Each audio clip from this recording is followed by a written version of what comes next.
Moko jodak kar dak ma Deep East Apartment e aluora ma Destiny e county ma Kiambu osechako dar ka wuok e utegi bang' fwenyo ni okaka osechako wuok e kor udi ma wach magiwach gi chich ni nyalo kelo negi masira.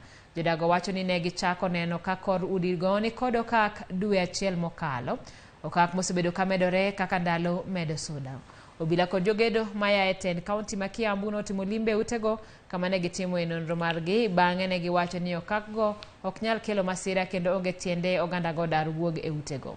Jogedo go kata kamano dwaro mondo med timo nonro matut kendo losi kuonde man kod okak ka koro oganda maromo 300 modak e utego ikwayo mondo kik bed kod luoro.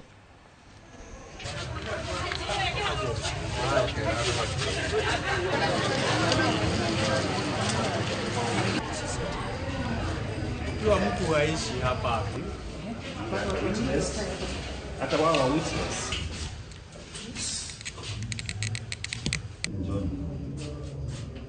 nakaa hapa Deep East Apartments, nika note cracks, nikawaambia nataka kuhama, then wakakubali. Leo asubuhi ndio wakaanza commotion, wataki nihame. Na mimi the main reason na hama nyumba ni juu iko na cracks na inateremka, milango hazifungiki, drainage imeanza kuinama. Sasa hapo ndio nikaona hapana. Now we had a report from members of the public that there are cracks within this building.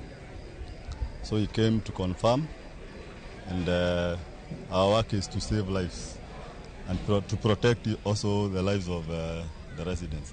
So what we have discovered is that the cracks are just minor cracks. Yeah?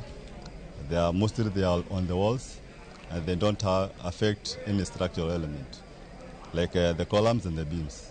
On the 5th floor, when we visited, there is one room which has some cracks. We conducted the county engineer, Mr. John, who has confirmed that the cracks are structural and they are on the walls. They are not on the columns. He confirms that the building is safe. There is no need of people getting worried.